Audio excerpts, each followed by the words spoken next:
Hello friends, welcome back to my channel once again. Radhe Radhe आप सभी को। और इस समय आपको पता है कि हमारे व्रज में, हमारे वृंदावन में होली का उत्सव मनाया जा रहा है। और वृंदावन में जो होली रहती है वो पूरे 40 दिन की रहती है। और इस समय जो भक्त होते हैं वो चाहते हैं कि वृंदावन में आए, होली मनाएं।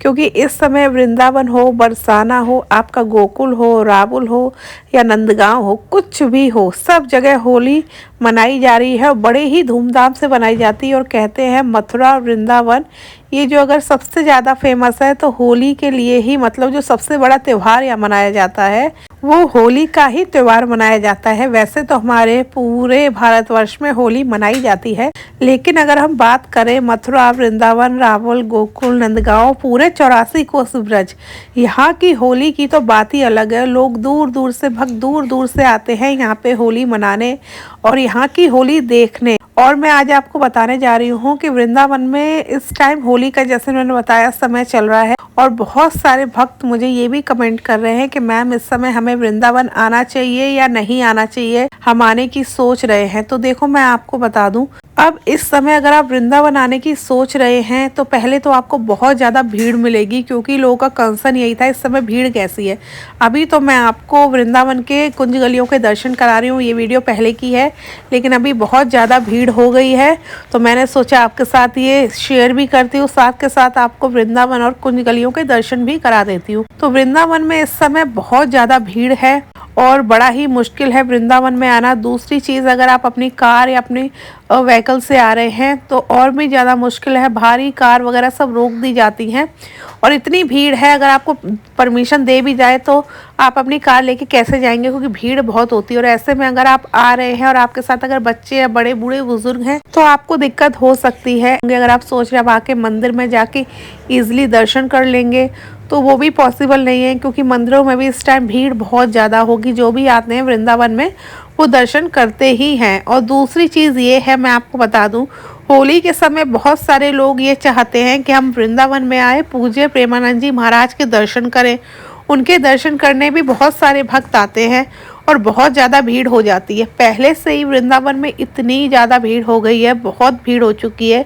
ऐसे में भक्त सोच रहे हैं हम आएंगे होली पे महाराज जी के दर्शन करेंगे, क्योंकि आपको पता है जब स्पेशल डे होता है, एकादशी हो, कोई भी दिन हो, उस दिन जब महाराज जी के दर्शन होते हैं तो बहुत ज़्यादा डेकोरेशन की जाती है। अलग अलग तरीके से दर्शन होते हैं। जो भी उनके भक्त होते हैं अपनी तरफ से महाराज जी को प्रेम दिखाने के लिए हमसे कितना प्यार करते हैं। और ऐसे में महाराज जी का ढोल नगाड़े और अलग अलग तरीके के डेकोरेशन करके स्वागत किया जाता है। लेकिन इस समय वृंदावन में इतना ज़्यादा भीड़ हो चुकी है और महाराज जी अगर वृंदावन में पदयात्रा करते हैं तो ऐसे में क्या होता है कि और ज़्यादा भीड़ होगी और दूर दूर से लोग आएंगे महाराज जी के दर्शन करने, तो भीड़ और ज़्यादा बढ़ेगी। तो ये सब देखते हुए उनकी तरफ से एक सूचना भी जारी की गई है कि कुछ दिनों के लिए महाराज जी की जो पदयात्रा है, जो वो करते हैं परिक्रमा, वो रोक दी जाएगी, क्योंकि भीड़ को देखते हुए। और महाराज जी का जो स्वास्थ्य है, आपको सबको पता है कि महाराज जी का स्वास्थ्य कैसा रहता है, सब जानते होंगे पूज्य प्रेमानंद जी महाराज के स्वास्थ्य के बारे में। तो उसको उन लोगों ने स्वास्थ्य को देखते हुए भी ये फैसला किया है कि कुछ दिन उनकी पदयात्रा नहीं होगी होली के समय, 3 से 4 दिन। और जो उनकी सूचना जारी की गई है वो मैं स्क्रीन पे डाल रही हूँ, आप लोग देख सकते हैं। ये सूचना उनकी तरफ से जारी की गई है।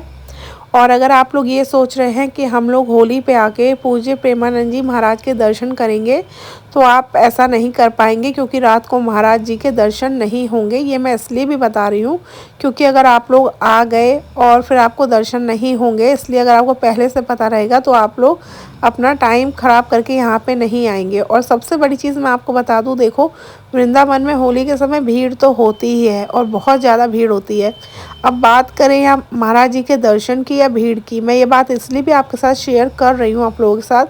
देखिए वृंदावन में आपको मैं बता दूं कि इस समय होटल धर्मशाला सारी फुल होती हैं और उनके प्राइस भी बढ़ा दिए जाते हैं। 500-800 का रूम आपको 3,500-4 हज़ार में मिलता है। बड़ा ही मुश्किल से इस टाइम आपको रूम मिलते हैं। और ऐसे में अगर आप आ गए और आपको रूम वगैरह नहीं मिला तो बड़ी दिक्कत हो जाएगी। अगर आप आस-पास से आए हैं, अपनी गाड़ी से आए हैं, तो आप वापस भी हो सकते हैं। अगर आप ट्रेन से आ रहे हैं, बस से आ रहे हैं, बहुत दूर से आ रहे हैं और अचानक आपको रूम ना मिले और मिल भी जाए बहुत महंगा मिले, तो आपके साथ मुश्किल हो सकती है, आप परेशानी में पड़ सकते हैं। ऐसे में आप लोग वृंदावन होली के बाद आएँ तो ज़्यादा अच्छा है। पूज्य प्रेमानंद महाराज के तो अभी दर्शन होंगे नहीं कुछ दिन, जो मैंने आपको बता दिया है। मंदिरों में दर्शन करना भी बड़ा मुश्किल है, भीड़ इतनी ज़्यादा है। और अगर आप अपने साथ बड़े बूढ़े बुजुर्ग बच्चों को लेके आ रहे हैं तो भी आप मुश्किल में पड़ सकते हैं। और आप सबको पता है रंगभरी एकादशी वाले दिन वृंदावन में परिक्रमा होती है। उस समय तो पूरे वृंदावन को एकदम कह सकते हैं जहाँ जहाँ से आप एंट्री कर सकते हैं सब जगह वो बैरिकेडिंग कर दी जाती है। आप साइकिल तक अंदर नहीं लेके जा सकते, स्कूटी कुछ भी नहीं, सिर्फ पैदल जा सकते हैं। आपको बता दूं कि प्रेम मंदिर से लेके पूरे वृंदावन में आपको पैदल ही जाना होगा, चाहे आपको कितनी भी दूर जाना हो। पिछली बार जब हम थे तो हम केली कुंज से लेके पूरा आपका जो ये केसी घाट है वहाँ तक पैदल गए थे, क्योंकि बिल्कुल जाम कर दिया था। किसी को भी जाने की वो नहीं होती, परमिशन नहीं होती, क्योंकि इतना परिक्रमा होती है, इतनी भीड़ होती है और ऐसे में बड़ा मुश्किल हो जाता है। तो अगर आप लोग के साथ थोड़ा इशू है, अगर आप लोगों ने अपना रूम होटल पहले से बुक नहीं किया है तो आप वृंदावन होली के बाद ही आएँ। अगर आपने रूम बुक किया हुआ है, सारी व्यवस्था है, तो आप आ सकते हैं, लेकिन आपको भीड़ तो मिलेगी। ऐसे में अगर आप छोटे बच्चे और बुज़ुर्गों के साथ ना आएँ तो ज़्यादा अच्छा होगा, क्योंकि ऐसे में आप आएंगे वो लोग परेशान हो जाएंगे, दर्शन आपके होंगे नहीं, भीड़ इतनी होगी कि आप बाहर घूमने जा नहीं सकते। और होली का समय है, कोई भी आपके ऊपर कलर रंग डाल देगा। जैसे कि आपको पता है वृंदावन में होली है, कि बाहर से भी लोग आते हैं और सब लोग होली खेलने आते हैं। तो यहाँ पे अगर आप आ रहे हो होली पे तो आप कलर से तो बच नहीं पाओगे, बहुत ज़्यादा भीड़ होती है। ऐसे में अगर कोई बड़े बूढ़े बुजुर्ग आपके साथ आने का प्लान कर रहे हैं, उनको कोई प्रॉब्लम है, तो आप बिल्कुल भी उन्हें लेके मत आइए। अगर आप लोग आना चाहते हैं तो आ सकते हैं, मैं ये नहीं कह रही कि आप मत आओ, लेकिन बच्चे और बुज़ुर्ग के लिए मैं बोल रही हूँ। दूसरी चीज़, अगर आप होटल वगैरह बुक पहले से है तो ज़्यादा अच्छा है, अगर नहीं है तो आपको आके थोड़ी परेशानी हो सकती है रूम वगैरह लेने में। हो सकता है आपको रूम महंगा भी मिले, क्योंकि वृंदावन में इस टाइम सारे जो रूम, धर्मशाला, गेस्ट हाउस सब यहाँ पे ऑलरेडी बुक होते हैं। महाराज जी की परिक्रमा भी नहीं होगी रात में, पद यात्रा, उसके भी दर्शन आप नहीं कर पाएंगे। तो मेरा सुझाव तो आप लोगों को यही है। आप लोग जो बार बार मुझसे क्वेश्चन पूछ रहे हैं, कमेंट कर रहे हैं कि हमें आना चाहिए नहीं आना चाहिए, भीड़ कैसी है, भीड़ बहुत ज़्यादा है, महाराज जी के दर्शन भी नहीं होंगे। तो ऐसे में अगर आप होली के बाद आए ज़्यादा अच्छा है, क्योंकि होली के समय बहुत ज़्यादा भीड़ हो जाएगी। ये सारी जानकारी मैं आपके साथ इसलिए भी शेयर कर रही हूँ ताकि आप लोग अगर वृंदावन आने का प्लान बना रहे हैं तो आप एक बार सोच लें। बाकी जो वृंदावन आना चाहता है वो आ सकते हैं, क्योंकि वृंदावन अगर राधा रानी ने आपको याद किया है तो आपको आने से कोई रोक भी नहीं सकता। बाकी वृंदावन की होली तो हर कोई देखना चाहता है। तो ये था मेरा ब्लॉग आज के लिए। आई होप आज की जो इन्फॉर्मेशन मैंने आपके साथ शेयर की आपको पसंद आई होगी और बहुत से लोगों को हेल्प भी मिलेगी कि हमें वृंदावन आना है नहीं आना, क्या करना चाहिए।